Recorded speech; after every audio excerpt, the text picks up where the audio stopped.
Hello. जय श्री माता जी। सारे भाई बहनों को मेरी तरफ से बहुत बहुत प्रेम। महीने के बाद आ रहे हैं हम इस बार एपिसोड 12 में। एपिसोड 12 की एक स्पेशल मेरे लिए जगह है, क्योंकि मैं अपनी माँ के बारे में आपको बता रहा था कि कैसे उनका योगदान रहा उनकी कविताओं का मेरे जीवन में। और वो नहीं चाहती थी कि मैं श्री माता जी के आगे कभी बताऊं कि ये कविताएं वो दे रही हैं मुझे। और उसमें मैं अपना रंग तो डालता था, उसके बाद श्री माता जी उस पे और करेक्शन करते थे।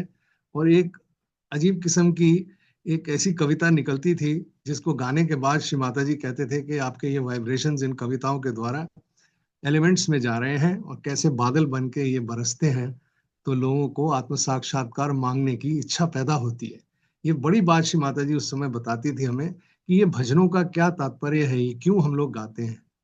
तो ये है कि ये हमारे सहयोग के दान आदान प्रदान में ये बहुत मदद करते हैं। तो चलिए हम कुछ वापस चलते हैं। मुझे अभी याद नहीं कि मैंने आपके साथ वो गाना शेयर किया जो कि गणपतिपुले में बिना माइक के मुझे गाना पड़ा। और श्री माता जी ने जब उसको पूरे विश्व में उसको फिर मुझे कहा कि आप इसको गाइए, कवाली तौर की बनी थी। आ तुझको दिखाऊं नई दुनिया का नजारा, अंधा पड़े लंगड़ा चले, राहत दीवाना पा जाए। मेरे ख्याल है पहले किसी एपिसोड में जरूर चलाया होगा। इसका एक अंश आपको फिर सुनाएंगे, क्योंकि ये श्री माता जी ने लिखा है। इसकी पूरी डिक्टेशन श्री माता जी ने मुझे प्रतिष्ठान में बैठ के दी। और कहीं कहीं जब वो बोल रही थी अपनी कविता, तो उसमें श्री माता जी हंसते हुए बोली मुझे, जब गाओगे तो बहुत लोगों को अच्छा नहीं लगेगा। बट क्या है कि सच्चाई ऐसी है कि जिसको गा के जब बोला जाए तो लोग उसका बुरा नहीं मानते, पर मुंह में बोला जाए तो बुरा मान जाते हैं। अब ये बात मैं आपके साथ पहली बार शेयर कर रहा हूँ कि वो वही जो प्रतिष्ठान में गाना बना था उसको मैंने अपनी प्रेरणा कैसेट में रिकॉर्ड किया था पहली बार, एक कवाली तौर से के तरीके से तैयार किया था, जो गणपतिपुले में भी गाया मैंने 1988 में, गणपतिपुले में।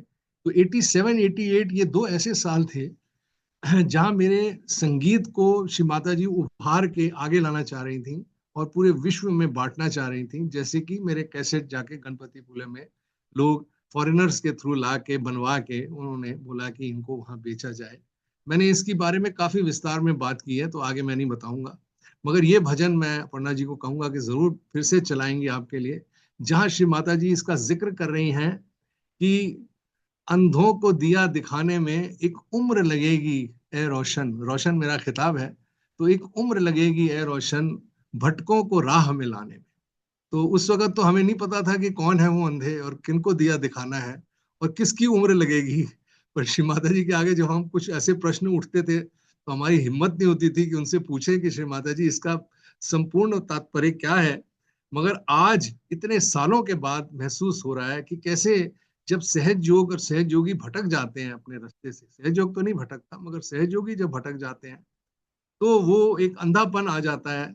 और फिर उनको दिया दिखाने में एक उम्र, मतलब एक हमारा जीवन ही खत्म हो रहा। देखिए बाल चिट्टे हो गए, हम तो सहज कर रहे हैं, पर बहुत लोगों को अभी सहज के सही ढंग से कैसे उनको आचरण करना है, सहयोगी बनना है, वह मैं डिमिनिश होता देख रहा हूँ इन दिनों में। और मुझे इसका दुख भी होता है और फिर खुशी भी होती है कि हम लोग हैं बताने के लिए कि आप लोग भजनों का आचरण करिए, श्री माता जी के स्टेप्स का, श्री माता जी की स्पीचेस का आचरण करिए। और ज्यादा पूजा करना अच्छा बात है कि आपके चक्र अच्छे होते हैं, मगर पूजा करने के बाद आपका जीवन, आपका जो चरित्र है, अगर वो इम्प्रूव नहीं हो रहा, आपके अंदर वो शांति नहीं आ रही, आप दुनिया में शांति बांटने लायक की शक्ति नहीं महसूस कर रहे अपने अंदर, तो ये सब व्यर्थ है।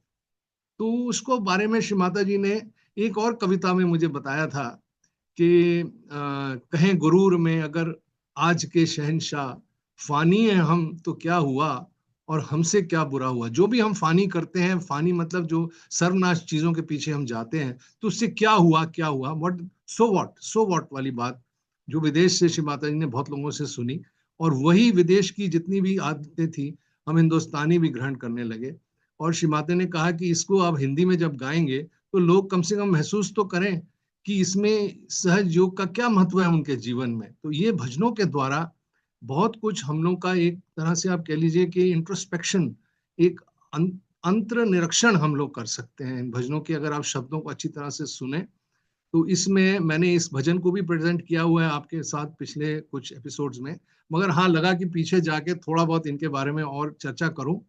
तो चलिए आगे बढ़ते हैं। अब मेरी माँ ने जो दो बढ़िया कविताएं लिखी और वह बहुत पॉपुलर हुई मेरे पास, खास करके म्यूजिक टूर्स में जब बाद में मेरे शुरू हुए 1988 में, श्री माता जी ने हमें इजाजत दी कि हम विदेश ट्रैवल करें निर्मल संगीत सरिता के साथ। इसके बारे में आज थोड़ी चर्चा करेंगे। मगर वो जो दो भजन थे मेरी माँ ने बनाए थे, वो एक तो है कैसी ये फुहार चली हाथों से बह निकली, भेदन चक्र चढ़ी सहस्त्रार पार करी। श्री माता जी जब ये सुना तो श्री माता जी ने कहा कि एकदम ध्यान अवस्था में हम जाते हैं। और ये गाना हमने सबसे पहले कविता कृष्णमूर्ति से पहली बार गवाया जब उन्होंने आत्म साक्षात्कार लिया। और इतना प्यारा गाना है कि मैं इसकी एक झलक मैंने जब कविता कृष्णमूर्ति जी को हाल ही में सुनाई, जब मैं महालक्ष्मी पथ फिल्म के लिए उनके पास गया कि आप कृपया मेरे साथ कम से कम एक भजन डुएट में गाएं, तो उन्होंने कहा कि मेरे कुछ पुराने भजन जो आपने मेरे साथ किए थे वो आप साझा करिए। तो फिर मैंने उनको ये कैसी ये फुहार भेजा, और वो सुन के उन्होंने कहा कि मेरे को सुन के आंखों में आंसू आ गए कि मुझे वो यादें ताजा हो गई उस समय कि माँ के लिए हम लोगों ने क्या क्या कार्य किया। और ये रूहानी रोशनी का एक सबसे प्यारा भजन था जिसको सारे लोग इसी भजन को बहुत गाते थे। हमारे दिल्ली में कितने पब्लिक प्रोग्राम्स में और कई कई जगह विदेश जाके श्री माता जी ने मुझसे ये भजन गवाया। तो ये कैसी ये फुहार चली कविता जी और मेरी आवाज में आपको आज के प्रोग्राम के एंड में शुरुआत से अपर्णा जी चला के देंगी। तो ये एक भजन है जिसके मैंने आपके बारे में जिक्र करनी थी। और उसके बाद मेरी माँ की डायरी में मैं कभी कभी अपने घर में बैठा अपनी मम्मी की डायरी देखता रहता था, तो एक मुझे बहुत ही अच्छा उनका लिखा हुआ कपलेट याद आया कि पुरवाई से सुगंध चली, महकी महकी पर मंद चली, प्रकृति को मुक्ति में नहलाती हुई, जैसे शबनम धोए हृदय की कली। ओ इतना बढ़िया मैंने एकदम उतार के श्री माता जी के आगे रखा और मैंने कहा ये मैंने मम्मी की डायरी से उतारा है। तो श्री माता जी ने कहा आप जानते हैं कि बहन जी जो हैं वो तो कमाल की पोएटेस हैं, और इतने वाइब्रेशंस हैं इसमें, इसको तैयार कीजिए। फिर मम्मी के साथ बैठ के ये हम तैयार करें, और इसको जब हम लिखते जा रहे थे तो ये भजन खत्म ही नहीं हो रहा था, इसके कम से कम 8 से 10 अंतरे बन गए। और ऐसा कुछ सौभाग्य रहा कि जब मैं 1988 में बाबा मामा और सारे म्यूजिशियंस के साथ विदेश गया, उसके बारे में अभी शुरू करते हैं बात। मगर उसमें मैं एक जिक्र करना चाह रहा हूँ कि उस विदेश टूर में जब हम लोग रात रात भर वैन में ट्रैवल करते थे यूरोप के बीच में, तो मैंने बाबा मामा को ये कविता सुनाई। और जैसे ही मैंने ये कविता सुनाई तो गुरुजी बैठे थे साथ गाड़ी में, तो वो एकदम उनके दिमाग में धुन आने लग गई। और उसको हम लोगों ने वहीं के वहीं गाड़ी में बैठे बैठे ताली बजा बजा के रिदम दे के उस गाने को तैयार किया। और फिर जैसे ही नेक्स्ट पब्लिक प्रोग्राम में पहुंचे तो श्री माता जी को बाबा मामा ने कहा कि हम लोगों ने मिलके एक गाना बनाया है। तो फिर मैंने माँ को बोला कि ये मेरे मम्मी का लिखा हुआ है। तो उन्होंने कहा हाँ हाँ बहन जी का वो गाना आपने तैयार करा है, तो आप जरूर इसको पब्लिक प्रोग्राम में गाइएगा। तो ये विदेश के किसी पब्लिक प्रोग्राम में इसका परफॉर्मेंस हुआ, और वह आपको अपर्णा जी बिल्कुल लास्ट में सुनाएंगी कंक्लूजन में, जब श्री माता जी उसको आशीर्वादित कर। तो ऐसा रहा हमारा जीवन का श्री माता जी के सानिध्य में रह के सफर। अब मैं आपको बताता हूं कि जब रूहानी रोशनी का एक गाना और था जिसको लेकर हमारे एक हिंदुस्तानी भाई हैं, शायद मैंने जिक्र भी किया हो इनके बारे में, कि वो एक बहुत बड़े इंडस्ट्रियलिस्ट थे, उनका हार्ट बंद था। श्री माता जी ने उनको कहा कि आप संजय की रिकॉर्डिंग में जाइए और वहां बस सुन के आइए और देखिए क्या फर्क पड़ता है। उस वक्त उनको 90% हार्ट में ब्लॉकेज थी। वो एक इंडस्ट्रियलिस्ट थे। और फिर वो आए और उन्होंने मेरा वो भजन सुना, और जब हृदय में बसे मेरी माता, इसके बारे में तो आपको मेरे ख्याल सुना भी चुका हूँ। इसकी एक वीडियो रिकॉर्डिंग है यूट्यूब में, मैं उसके भी कुछ अंश यहाँ चलाऊंगा, आप उसको जरूर सुनिएगा। क्योंकि श्री माता जी ने बताया कि इस भजन को गाने से आपके सभी चक्रों में ज्योत जल जाती है, और हृदय की जो शक्ति है, प्रेम की शक्ति, वह आपके चक्रों को प्लावित करते हुए आपको बिल्कुल संतुलन में लाती है और आपके हृदय चक्र को पूरी तरह खोल देती है। तो इसी तरह ये सज्जन का भी एक नाड़ी जो बंद थी, 90% उसमें ब्लॉकेज थी, वह भजन सुन के ही हमारे स्टूडियो से वे घर गए और अगले दिन जो रिपोर्ट आई तो उनकी नाड़ियों में से कोई भी ब्लॉकेज नहीं थी। श्री माता ने फिर बुला के मुझे बताया कि भजनों की ताकत देखिए आप कैसी है। तो वो ऐसा समय था कि श्री माता जी के होने से बहुत फर्क पड़ता था, क्योंकि वह कार्य तो वही करती थी, हम तो बस एक माध्यम बन गए, एक इंस्ट्रूमेंट बन गए, जिसके बारे में मैंने कई बार जिक्र किया है आपको। तेरे सांसों की जब एक लड़ी सुखमन मेरी को भर देगी, तब देह मेरा बांसुरी बने, सब राग मधुर स्वर में बजे। तो ये जो ऐसे कविता निकलती थी हमारे अंदर से, ये हमारे मन की स्थिति को दर्शाती थी कि कैसे हम श्री माता जी के साथ बैठते हैं तो वो सब हमारे अंदर वो भाव आने शुरू हो जाते हैं। और जब वो कविता में और संगीत में ढलकर एक भजन बन के आपके सामने आते हैं तो आप उसका ना ही तो आनंद लेते हैं, मगर आपके चक्रों को भी वह प्लावित करते हैं और आपको वो ऐसे अनुभव, ऐसी गहराई में, ऐसे मेडिटेशन की गहराई में ले जाते हैं। अच्छा, दूसरी बात है, मैं आपसे ये भी करना चाहूंगा कि आज मैं 1 महीने के बाद आपके पास आया हूँ 12वां एपिसोड लेके। तो आप पूछेंगे भैया आप कहाँ थे? तो मैं गया हुआ था ऑस्ट्रिया, क्योंकि हमारी महालक्ष्मी पथ एवोल्यूशन का अंग्रेजी संस्करण हमने अभी तक छुपा के रखा था, रिलीज नहीं किया था। और हमारी सेंसर बोर्ड हमें बोल चुकी थी कि ये हिंदी से मच बेटर बन गई है, आप इसको जब रिलीज करेंगे देखिए पूरे विदेश में हाहाकार मचेगा। तो हमने इससे पहले कि जबकि हिंदी फिल्म को फिल्म फेस्टिवल ज्यूरीज के आगे रखा और अवार्ड पे अवार्ड मिलते गए, तो हम 6-7 महीना अंग्रेजी फिल्म को भूल ही गए।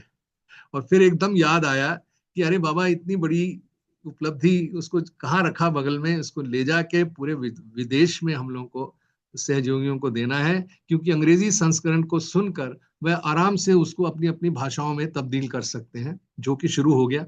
और 5-6 लैंग्वेजेस में इसकी सब टाइटलिंग हो चुकी है और हमने इसको विमियो में रखा है रिलीज के लिए। और हम क्योंकि हमने फैसला किया है कि हमारी कोई भी फिल्म के लिए हम कोई भी किसी से कोई पैसा नहीं मांगेंगे। जो लोग इंडिविजुअली घर में बैठ के देखना चाहते हैं उनके लिए तो हमने महालक्ष्मी पथ जो है उसको हमने इसमें रखा है विमियो में, जिसको आप रेंट करके ले सकते हैं। वो इजी है, एक अकेला आदमी देखना चाहे या घर में परिवार को दिखाना चाहे। मगर अगर आप पब्लिक में दिखाना चाहते हैं, आप बड़ा पब्लिक प्रोग्राम करना चाहते हैं, सिनेमा में दिखाना चाहते हैं, घरों में या कहीं भी अपने हाउसिंग सोसाइटी में किसी भी हॉल में, और वहाँ सहज का प्रचार प्रसार करना चाहते हैं, तो ये फिल्म बहुत बढ़िया माध्यम आपके लिए है। आप इसको मेरे से बात कीजिए, संपर्क कीजिए और हम आपको ये फिल्म भिजवा देंगे और आप इसको चला सकते हैं। अब हमारे पास एक ऐसा विमियो का लिंक आ गया है जिसको आप इंटरनेट द्वारा अपने कंप्यूटर या अपने टीवी स्क्रीन पर 10, 15, 20 लोगों को इकट्ठा करके घर पे भी या कहीं पे भी दिखा सकते हैं। इससे क्या है कि लोग जब ज्यादा फिल्म देखते हैं तो उससे उनके अंदर जो है उनका हृदय खुलता है। हृदय खुलने से वो सहज का प्रचार प्रसार और अच्छा उम्दा कर सकते हैं और फिल्म के द्वारा लोगों को आत्म साक्षात्कार बहुत आराम से प्रदान कर सकते हैं। ये एक आप लोगों को एक अपॉर्चुनिटी मिल गई है कि हम एक पब्लिक प्रोग्राम फिल्म का इस्तेमाल कर सकें। और यही चीज मैं ऑस्ट्रिया जाके मैंने इसका प्रदर्शन किया। हमारे भैया वुल्फगांग जो कि हमारे वर्ल्ड काउंसिल के मेंबर भी हैं, और पूरा वहाँ पे निर्मल प्रस्थ आश्रम जहाँ श्री माता जी ऑस्ट्रिया में रहती थी, वहाँ उन्होंने मुझे बुला के पहले मुझे एक संगीत का प्रोग्राम रखा जहाँ मेडिटेशन हुई। उसके बाद फिर मुझे अपनी पूजा में बुलाया, महालक्ष्मी पूजा हुई वहाँ पे पहाड़ों में, और 2 बार फिल्म का प्रदर्शन हुआ। पहला प्रीमियर हुआ पूजा के बाद जहाँ 250 लोगों ने फिल्म देखी, और उसके बाद फिर निर्मल प्रस्थ आश्रम में 6 तारीख को। इनके वीडियो निकले हैं हमारे यूट्यूब चैनल में, आप जरूर ढूंढिएगा, आप जरूर देखिएगा। लंबे भी हैं मगर आनंददायी हैं। आपको अगर समय मिले तो वो एक वीडियो तो 3 घंटे का है, मगर हमने सोचा उसको 6 पार्ट्स में संधि छेद करके आहिस्ते आहिस्ते रिलीज करें। और पहला वीडियो रिलीज हो चुका है और दूसरा अगले 1-2 दिन में आप लोगों के सामने आ जाएगा। तो ये बात मैंने आपको बतानी थी कि पिछले 1 महीना में कहा था, तो उसमें से 2 हफ्ते मेरे ऑस्ट्रिया में बीते और बहुत अच्छा मेरे को अनुभव हुआ। लोगों का इतना प्यार मिला और फिल्म को देख के जो लोगों के अंदर प्यार जागा और जो कलेक्टिविटी जागी, मैं सच कह रहा हूँ, जो अब खो रहा है हमारे सहज में, अगर ये फिल्म को देखा दिखाया जाए तो सब कुछ वापस आ जाएगा, पुराने गणपति पुले दिन वापस आ जाएंगे, जो आज हम नहीं रेप्लिकेट कर पा रहे हैं। चलिए, अब वो पुरानी यादें तो पुरानी है, मगर हम पुराने लोग उनको ताज़ा कर सकते हैं आपके लिए। बस आपके लिए हम यहाँ पे बैठे हैं, आपको अपना अनुभव देने के लिए। इससे अगर आप लोगों को फायदा होता हो, कुछ आप लोगों को ध्यान अच्छा लगता हो कुछ, तो आप जरूर हमें लिखिए, आप बताइए, हमें अपनी सेल्फी वीडियो भेजिए। हाँ, तो अब हम आगे चलते हैं। मैं इस एपिसोड को यहीं नहीं खत्म करूंगा, कुछ और बातें बताता हूँ। जो समय श्री माता जी के साथ बीता, तो 1988 में श्री माता जी ने जब ऐलान किया कि भाई संजय को मैं बाबा मामा और निर्मल संगीत सरिता के साथ विदेश लेके जाऊंगी, तो वहां पे हमारा फिर विदेश का दौरा शुरू हुआ। और हमको सबसे पहले श्री माता जी ने इनवाइट किया कि हम गुरु पूजा में अंडोरा जाएं। अंडोरा ये फ्रांस और स्पेन के बीच में ऐसा एक पहाड़ है जहाँ पे श्री माता जी ने फैसला किया कि वहाँ गुरु पूजा होगी। और वह गुरु पूजा में मेरा पहला विदेश का ट्रिप था। उस विदेश ट्रिप में कुछ ऐसे अजीब किस्म के मिरेकल हुए कि किसी को आइडिया नहीं था कि कैसे ट्रैवल करना है, वीज़ा कैसे लगेंगे, और वो सब पहली बार हो रहा था। पर श्री माता जी का क्योंकि आदेश गया हुआ था अलग अलग कंट्रीज को, तो वो अपने अपने तरफ से एक चिट्ठी भेजते थे। और हमारे यहाँ कोई इंतज़ाम नहीं था कि कैसे वीज़ा होंगे, तो हम ट्रेवल एजेंट के पास जाते तो फंस जाते। तो उस समय कुछ माँ ने मुझे कहा कि आप ना सबके वीज़ा करवाइए। उस वक्त मैं कुछ नहीं जानता था ट्रैवल के बारे में, मगर फिर हम लोगों के साथ ऐसे ऐसे मिरेकल हुए कि 5 दिन रह गए थे पूजा को और अभी तक वीज़ा नहीं लगे थे। मेरे 3 वीज़ा लगने थे और सहयोगियों के तो लग चुके थे, कईयों ने वो इनविटेशन लेके अपने अपने वीज़ा लगवा दिए, पर मैं उनकी मदद कर रहा था और मैं भूल गया कि मेरे वीज़ा लगने हैं। तो मैं अपने पासपोर्ट, खाली पासपोर्ट को लेके 5 दिन पहले 3 वीज़ा लगाने थे, और बड़े मुश्किल वीज़ा थे। स्विट्जरलैंड का वीज़ा था, जर्मनी का वीज़ा था, स्पेन का वीज़ा था, जहाँ की पूजा होनी थी वहाँ के लिए ये वीज़ा की बहुत सख्त ज़रूरत होती है। तो मैंने फिर बंधन दिया और माँ से प्रार्थना की कि माँ मैं पहुंच पाऊंगा कि नहीं, क्योंकि सबकी टिकटें हो गई, सबका जाने का इंतजाम हो गया, अब बिना वीजा के मेरा कोई इंतजाम नहीं था। और माँ के उस प्रोग्राम में मुझे जाना था पूजा में। तो प्रार्थना करते करते हमने, अब मानेंगे नहीं, ये मिरेकल हुआ है कि सुबह जाके एक एम्बेसी में दिया, उनके आगे हाथ जोड़े, उन्होंने visa within 1 hour stamp करके दे दिया। फिर उसके बाद वहीं से दूसरी एम्बेसी में गया और उसी दिन शाम को वीजा मिला। और फिर उसके एक दिन बाद तीसरी एम्बेसी से भी मिला, और उसके अगली रात को ही फ्लाइट लेके मैं अंडोरा पहुंचा। और वहां पे श्री माता जी का मैसेज आ ही जा रहा है कि बाकी लोग तो पहुंच गए हैं, क्योंकि कुछ लोग 4-5 दिन पहले पहुंच गए थे, और मैं आखिरी दिन, पूजा के दिन तक नहीं पहुंचा था। शाम को पूजा होनी थी और सुबह मेरी अर्ली मॉर्निंग फ्लाइट आई, और मैंने फिर खबर दी कि मेरे सारे वीजा श्री माता जी कृपा से हो गए और मैं आज पहुंच रहा हूँ। और वहां फिर मुझे कमिलो कमिलो मुझे याद है, एक सहयोगी थे, वो मुझे लेने आए और कहने लगे कि यार तुम कितने बड़े वीआईपी हो, कितनी बार तुमको श्री माता जी ने पूछा है कि संजय आया कि नहीं आया, और मेरे को भेजा है कि तुमको लेके सीधा पूजा स्थल पे जाना है। तुम वहां पे थोड़ा आराम करो, खाना खाओ, और फिर शाम को तुम्हारा म्यूजिक प्रोग्राम है। और माँ की कृपा से मुझे पहला मौका मिला, विदेश के स्टेज में श्री माता जी ने बुलाया, और वहां पे हमारे जो भी भजन तैयार किए थे श्री माता जी के सामने, उनको गाने का मुझे मौका मिला। और इतने लोगों के सामने श्री माता जी ने पूरे निर्मल संगीत सरिता का इंट्रोडक्शन किया, और मेरे बारे में बताया कि कैसे एक केमिकल इंजीनियर संगीत बनाने और गाने में व्यस्त हो गया, और सहयोग के फैलाने में इसका बहुत बड़ा हाथ होगा। संगीत को लेकर श्री माता जी ने ऐलान किया वहां पे। और फिर मेरे एक कैसेट में लेकर आया था श्री माता जी से जो बनवाया था, रूहानी रोशनी, उसको भी उन्होंने विदेश में इनॉग्रेट किया। और इस तरह से प्रेरणा भी उस वक्त बन चुकी थी, 2 कैसेट थे मेरे पास, और लोग बिल्कुल टूट पड़े उस संगीत को पाने के लिए, क्योंकि सहज योग में उस समय कोई संगीत नहीं होता था। और जब श्री माता जी इसकी बात करती थी, तो लोग सच में मेरे को आके पूछते थे कि हमें 10 चाहिए, हमें 50 चाहिए, इस तरह का डिमांड होता था वहां पे कैसेट्स का। तो ये था हाल उस समय कि श्री माता जी ने कैसे हमारे संगीत को पूरे विदेश में फैलाया। हम लोग फिर निर्मल संगीत सरिता 1988 का जो टूर था वो बहुत लंबा टूर था। उसमें मेरे ख्याल हम पूरे यूरोप में घूमे, इटली, फ्रांस, रोम आश्रम में रहे, फ्रांस के आश्रम में रहे, और स्पेन भी गए, और मेरा ख्याल है कोई जगह नहीं छोड़ी हमने। श्री माता जी ने हमारे लिए एक बस करी हुई थी, और जिस होटल में श्री माता जी रहते थे वहीं पे हम सारे म्यूजिशियंस को रखा गया था। बिल्कुल रेड कारपेट ट्रीटमेंट थी, और वहां सहयोगियों को बोल दिया गया था कि म्यूजिशियंस जो होते हैं उनके अंदर वो ताकत है, वो पावर है जो मैं डाल रही हूँ उनके अंदर, जिससे कि सहयोग का फैलाव मेरे पब्लिक प्रोग्राम्स में बहुत अच्छा होगा। तो ये श्री माता जी की प्लानिंग थी कि निर्मल संगीत सरिता उनके साथ जहां जहां वो जाएंगी, लेक्चर देंगी, वहां पे पब्लिक प्रोग्राम में हम लोग भजन गाएंगे। अब हम भजन गायकी में काफी लोग थे। हम छाया थी, और अनिल खोबरागड़े भी आ गए थे, और इस तरह से संदेश पोपटकर थे, अपने शंकर भट्टाचार्य दादा थे, और मजुमदार भैया थे, और अशोक ढोके थे। इस तरह से कई नाम मैं नहीं ले पा रहा हूँ, पर मुझे पता है कि ये सब लोगों का हम लोग कोई 10-12 लोग थे, और हम लोग सब एक कलेक्टिव कमरे में इकट्ठे रहते थे, सोते थे, और खूब नोकझोंक होती थी, खूब मस्ती करते थे, और श्री माता जी को खबर होती थी। और श्री माता जी ने मुझे 2 काम सौंपे वहां पे। श्री माता जी ने मुझे कहा कि देखो, संगीतकार तो संगीत में निपुण है, मगर उनको सहज में भी निपुण होना चाहिए, ताकि उनका जो चैतन्य है वो भरपूर पहुंचे। खाली संगीत से काम नहीं चलेगा। तो तुमको एक काम करना है कि जब भी मौका लगे, इन लोगों को सहयोग में लाइए, इन लोग से सहयोग कराइए, इनका ध्यान करिए, और मुझे बताइए कि कौन किसके साथ कैसा चल रहा है। तो मैं फिर श्री माता जी को एक तरह से निर्मल संगीत सरिता के ऊपर एक रिपोर्टिंग करता था डेली, और श्री माता जी मुझे कहती थी, इससे आपके अंदर भी जागरूकता और बढ़ेगी जितना आप बांटोगे। वहां से सीखने को मिला कि जितना बांटोगे उतना गहरा उतरोगे। अगर आपने बांटा नहीं, आपने दिया नहीं, तो आपको मिलेगा नहीं।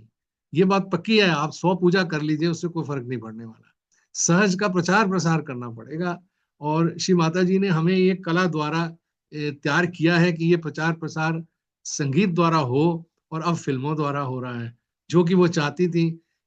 उन्होंने 2002 में मुझे कहा था कि आपको अब बहुत भजन गा लिए, अब आप सिनेमा करिए। सिनेमा के द्वारा जो है ये आमास, कहते हैं कि जन जन तक बड़े बड़े संख्या में लोग इसको देखकर मांगेंगे, और तब आसानी से आप दे पाओ। लेक्चरों से तो हम बहुत कर लेते हैं, समझाने का काम हम बहुत कर लेते हैं, मगर वो हमारी आज्ञा के थ्रू होता है। जब तक हमारी स्थिति अच्छी होती है उतना हम बड़ा काम कर लेते हैं, पर जब हमारी स्थिति डाउन होती है तब वो काम नहीं पूरे तरह से हो पाता। हम फिर सोचते हैं, अरे इतने लोग आए मगर आगे फॉलो अप में कोई नहीं आया। क्योंकि कमी उनमें नहीं है, कमी हम में। हमको जानना है कि हम कितनी गहराई में थे, हम कितना लोगों को अपनी तरफ आकर्षित कर पाए, अपने व्याचार से, अपने व्यवहार से, अपने आचार से।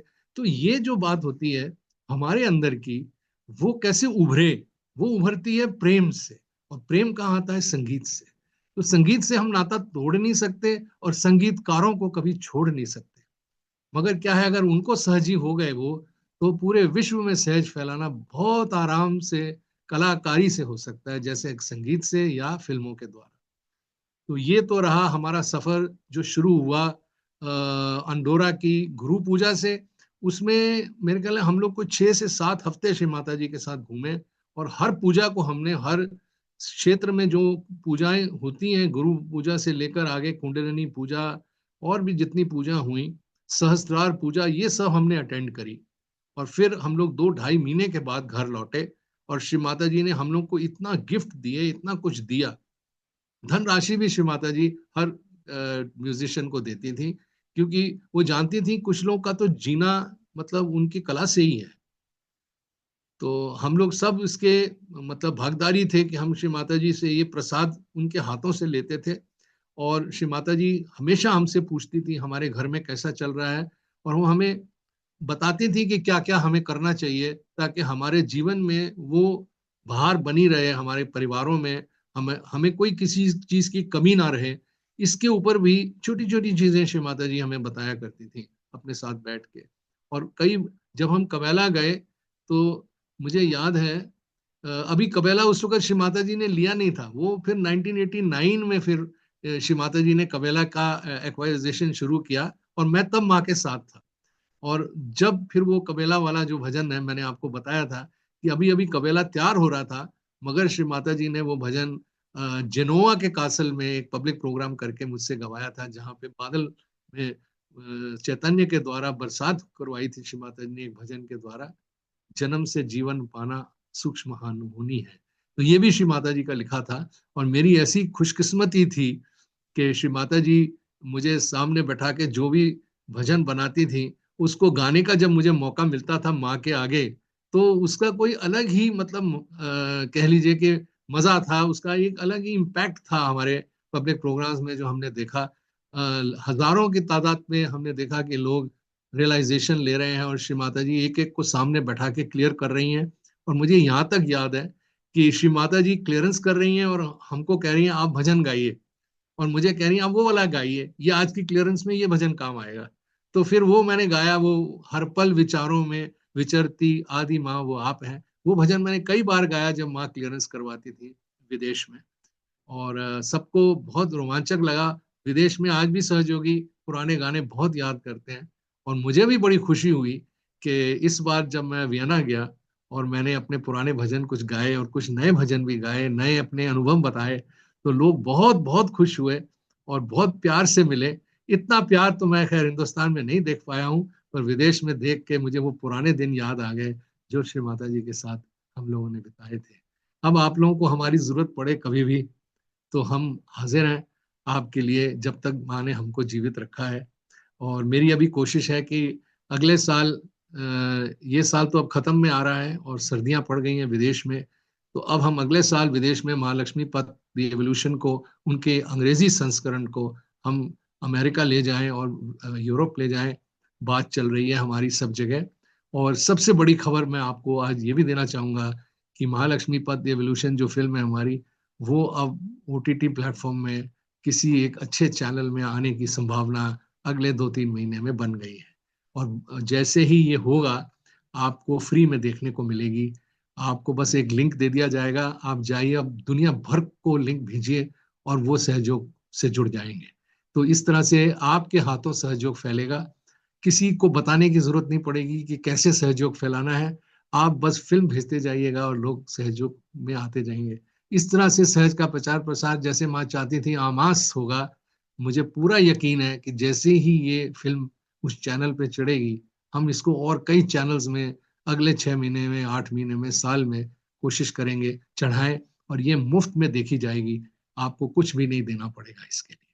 हमारी कोशिश ये है कि आपसे कुछ भी ना लें, मगर हाँ, इस काम को करने के लिए जो हमको चलायमान रखना है अपने आप को, उसके जो खर्चे होते हैं उसके लिए आप हमें सपोर्ट जरूर कीजिएगा। वो आपकी श्रद्धा, आपकी इच्छा पे है और आपके ऊपर कोई ऐसा फोर्स नहीं है।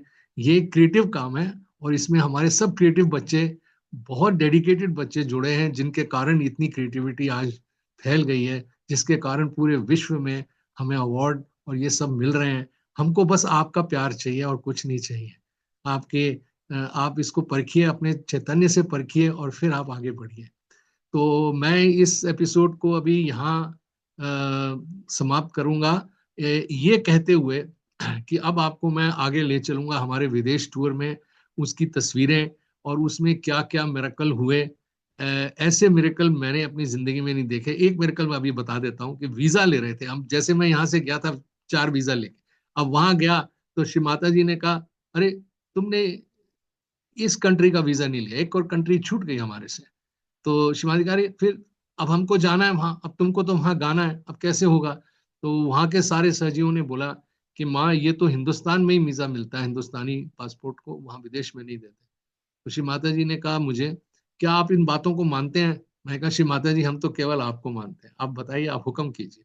तो वहां पे एक माइकल नाम का एक सहयोगी है, वो माँ के चरणों में बैठे थे। उन्होंने माइकल को कहा कि उनका नाम माँ ने हनुमान रखा था।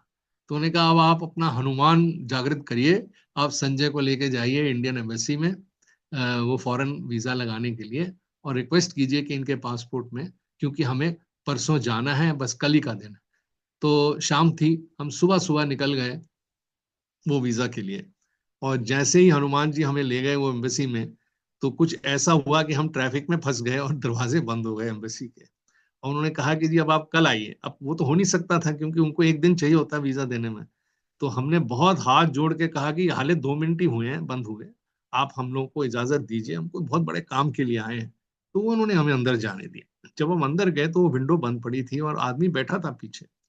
तो उसने अपनी फ्रेंच में कुछ बात करी हनुमान ने, और फिर उस आदमी ने कुछ बोला, और फिर ये हनुमान मेरे पास आया और बोला, Sanjay let's sit down here on the floor and do the Ganesh ashish, and then उसके बाद we will start shoe beating.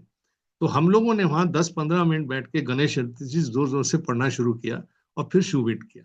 तो वो आदमी जो विंडो के पीछे था वो बहुत देर तक हमें देखता रहा, और उसके बाद उसने विंडो खोल के कुछ फ्रेंच में बोला।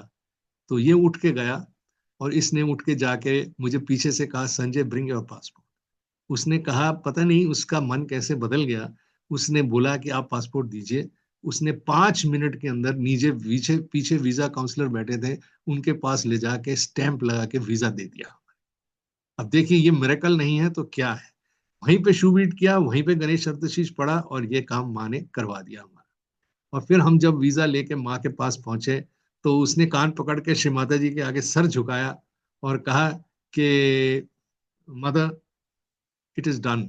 तो श्री माता जी मुझे देख के कहती हैं, सब कुछ संभव है अगर आप में शुद्ध इच्छा हो और आप अपने डेटीज को मना सकें तो वह कुछ भी कर सकते हैं आपके लिए। तो ये एक प्रमाण मुझे उस दिन मिला कि इम्पॉसिबल भी हम पॉसिबल कर सकते हैं। आगे की बात एपिसोड 13 में। जय श्री माता जी, जय हिंद।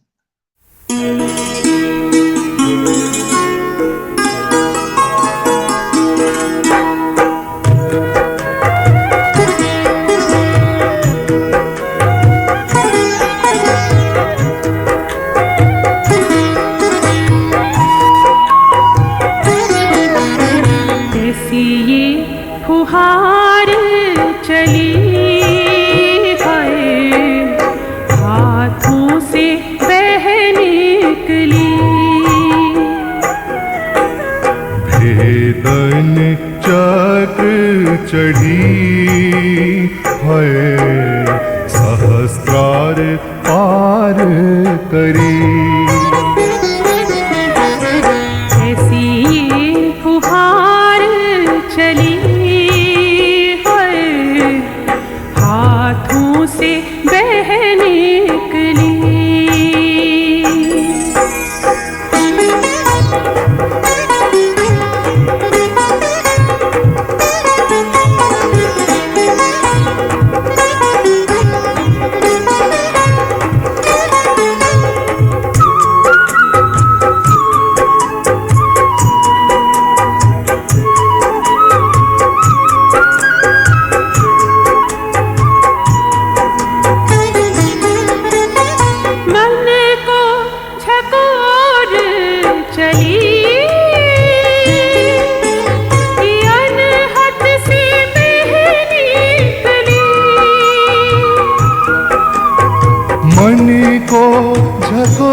चली अनहद से बह निकली, कंठ सोयूं निकली, कि बांसुरी बजने लगी, कि बांसुरी बजने लगी।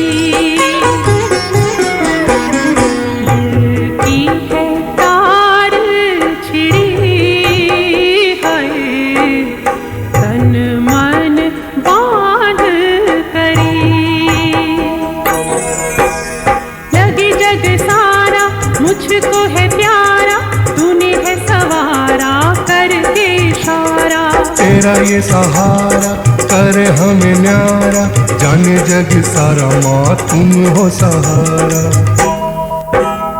कैसी ये फुहार चली है, हाथों से बह निकली।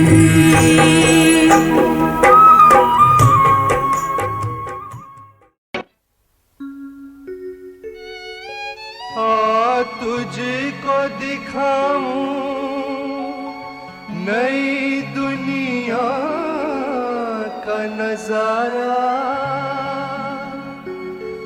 अंधा पढ़े लंगड़ा चले। राहत दीवाना पा जाए।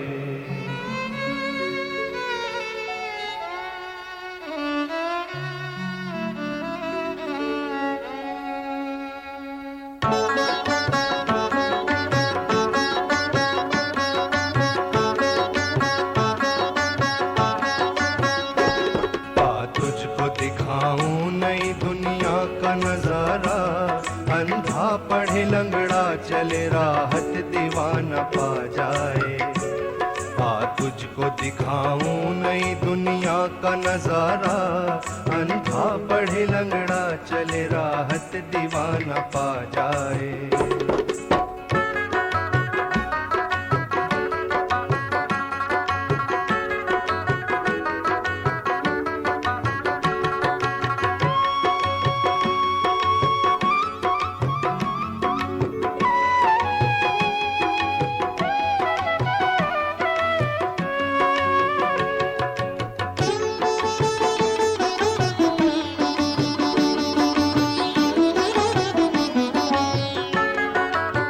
देखा जल्लाद को तौहीद में ढलते हुए, देखा बाजारू तबीयत रूहानी बनते हुए। देखा जल्लाद को तौहीद में ढलते हुए, देखा बाजारू तबीयत रूहानी बनते हुए। देखा बहकी खुदी को बंदगी में झुकते हुए, देखा बहकी खुदी को बंदगी में झुकते हुए। देखा टूटे दिलों को प्यार में खिलते हुए, देखा टूटे दिलों को प्यार में खिलते हुए। कर दूर भरम अपना है ये वक्त कयामा, तो जख्म तू आ जाएगा घर अब भी न जाना। कर दूर भरम अपना है ये वक्त कयामा, तो जख्म तू आ जाएगा घर अब भी न जाना। रब्बानी बन रब्बानी बन रब्बानी बन रूहानी बन रूहानी बन रूहानी बन रूहानी बन रब्बानी बन रब्बानी बन रब्बानी बन रब्बानी बन रूहानी बन रूहानी बन रूहानी बन रूहानी बन रब्बानी बन। तुझको दिखाऊं नई दुनिया का नजारा, अंधा पढ़े लंगड़ा चले राहत दीवाना पा जाए।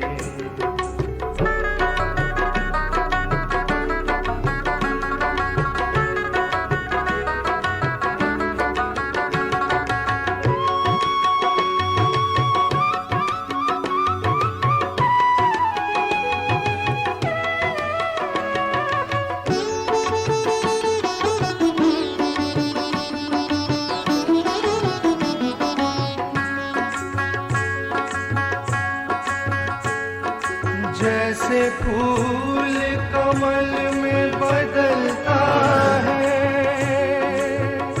सूरज चांदनी उगलता है।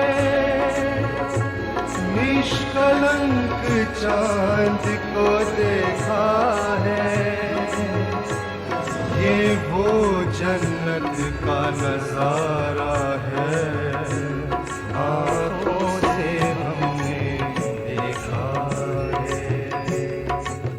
रब्बानी बन रब्बानी बन रब्बानी बन रूहानी बन रूहानी बन रूहानी बन रूहानी बन रब्बानी बन रब्बानी बन रब्बानी बन रब्बानी बन रूहानी बन रूहानी बन रूहानी बन रूहानी बन रब्बानी बन।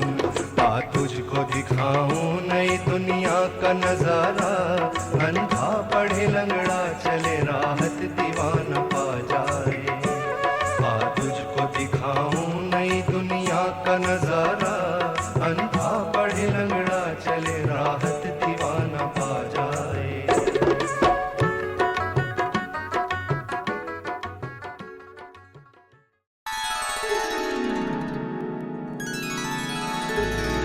जब हृदय में बसे मेरी माता हो, जब हृदय में बसे मेरी माता हो।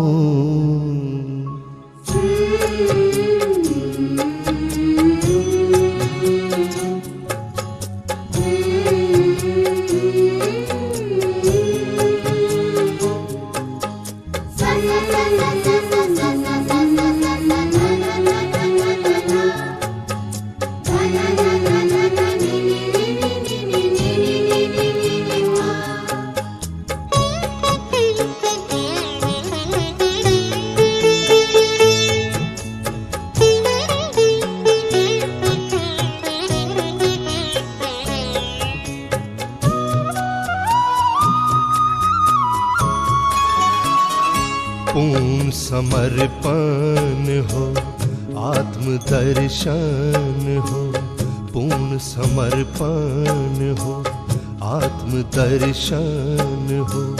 जब हृदय में बसे मेरी माता, जब हृदय में बसे मेरी माता हो, पूर्ण समर्पण हो, आत्म दर्शन हो, पूर्ण समर्पण हो, आत्म दर्शन हो।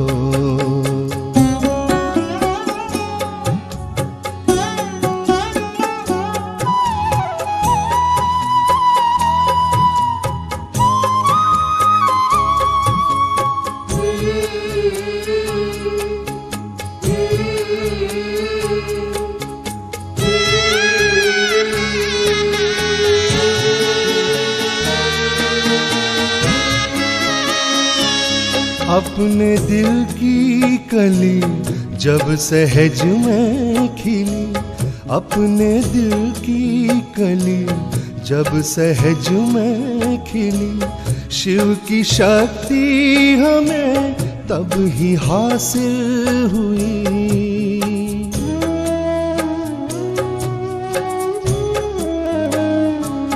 अपने दिल की कली जब सहज में खिली, शिव की शक्ति हमें तब ही हासिल हुई। इस प्रेम के सागर में जो भी बहा, इस प्रेम के सागर में जो भी बहा, कहे डूबा रहूं साहिल तू ना।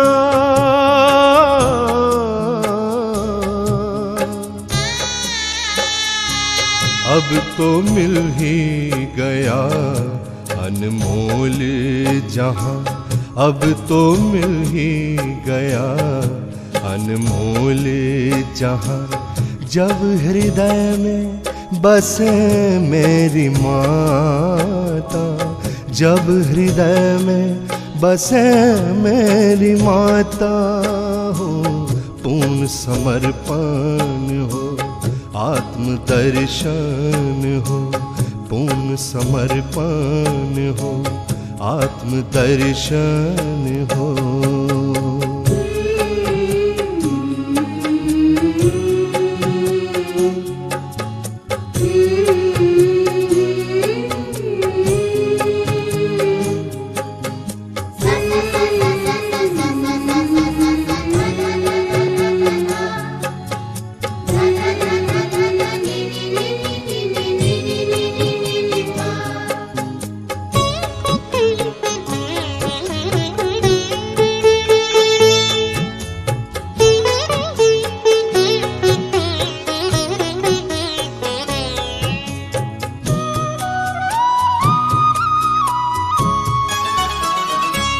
अनुकंपा जब भी ब्रह्मदेवा की हो, अनुकंपा जब भी ब्रह्मदेवा की हो, ज्ञान निर्मल तभी हमसे बहने लगे।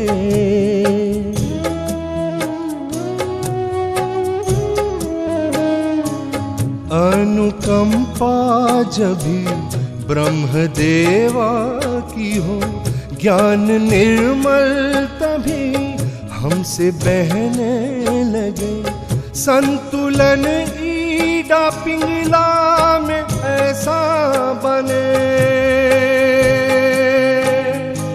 संतुलन ईडा पिंगला में ऐसा बने।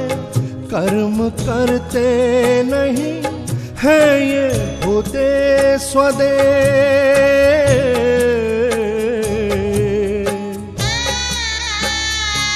ऐसी होनी से जीवन भी तीर्थ बने, ऐसी होनी से जीवन भी तीर्थ बने। जब हृदय में बसे मेरी माता, जब हृदय में बसे मेरी माता हो, पूर्ण समर्पण हो, आत्मदर्शन हो, पूर्ण समर्पण हो, आत्मदर्शन हो।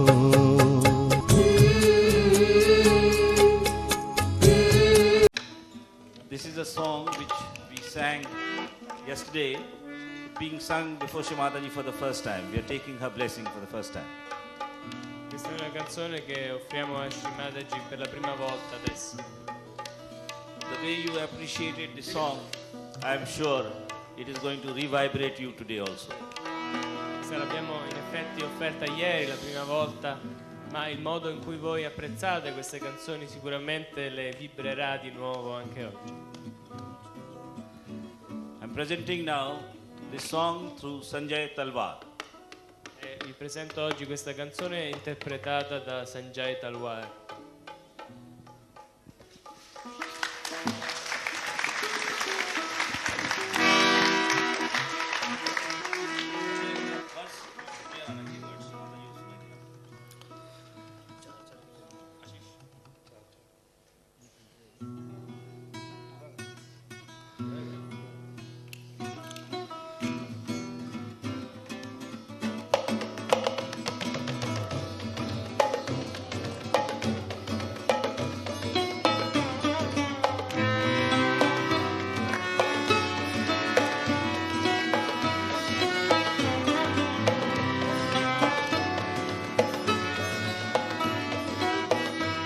पुरवाई से सुगंध चले, महकी महकी ये मंद चले।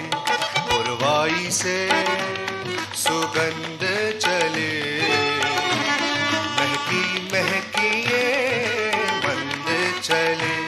प्रकृति को मुक्ति में नहलाती चली, प्रकृति को मुक्ति में नहलाती चली। जैसे शबनम धोए हृदय की कली, पुरवाई से सुगंध चले, महकी महकी ये मंद चले।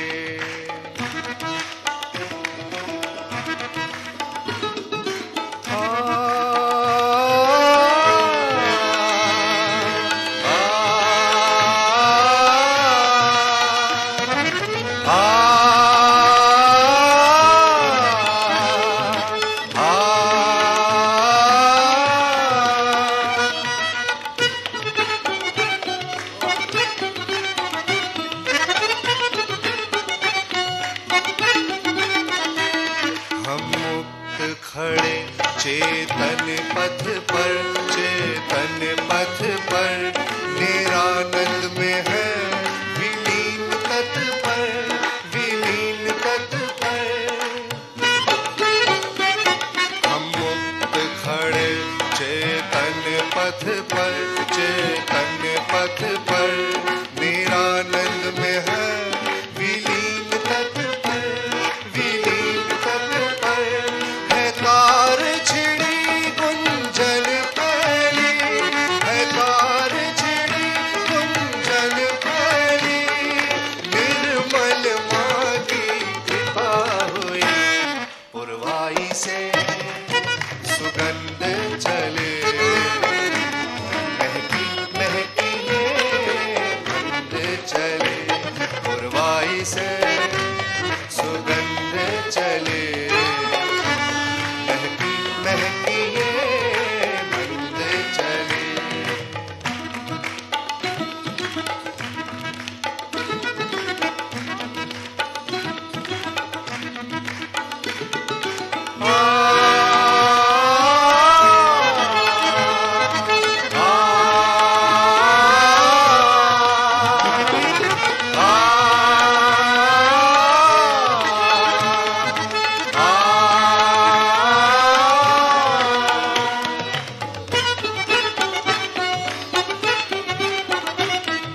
पुरवाई से सुगंध चले, महकी महकी ये गंध चले।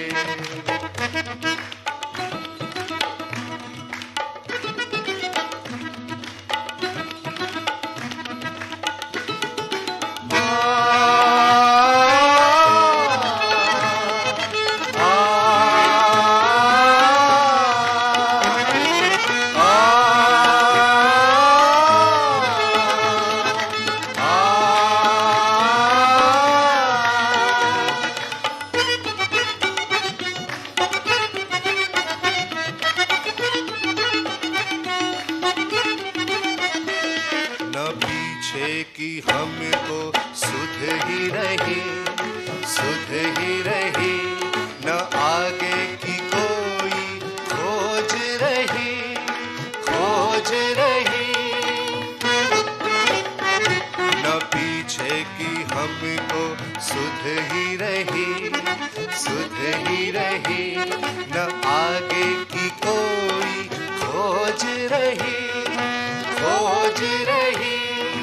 मूरत में प्रभु छवि ढली, मूरत में प्रभु छवि ढली, निर्मल माँ की कृपा हुई, पुरवाई से सुगंध चले, महकी महकी ये गंध चले, पुरवाई से सुगंध चले,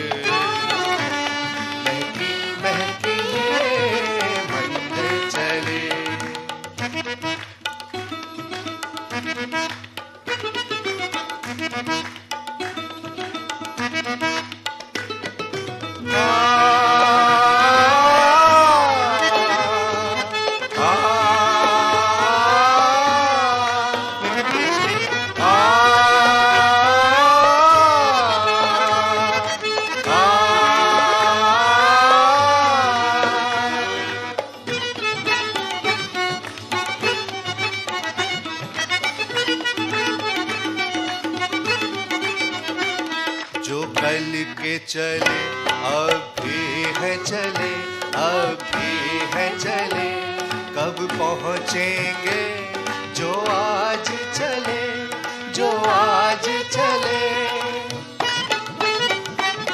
जो कल के चले अब भी है चले, अब भी है चले, कब पहुँचेंगे जो आज चले, जो आज चले, न चल के भी मंजिल पाली, न चल के भी मंजिल पाली, निर्मल माँ की कृपा हुई, पुरवाई से सुगंध चले, महकी महकी ये गंध चले, पुरवाई से सुगंध चले, महकी महकी ये गंध चले।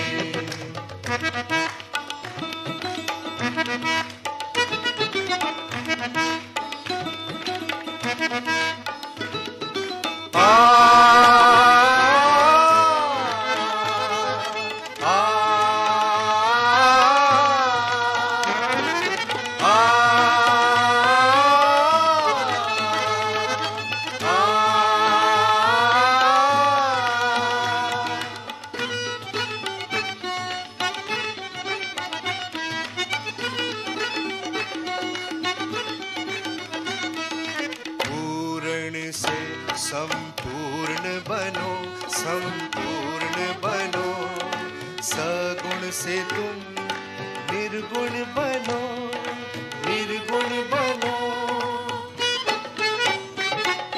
पूर्ण से संपूर्ण बनो, संपूर्ण बनो, सगुण से तुम निर्गुण बनो, निर्गुण बनो, है सूक्ष्म में अनुभूति पाली, है सूक्ष्म में अनुभूति पाली, निर्मल माँ की कृपा हुई, पुरवाई से सुगंध चली महकी महकी ये मंद चली पुरवाई से सुगंध चली महकी महकी ये मंद चली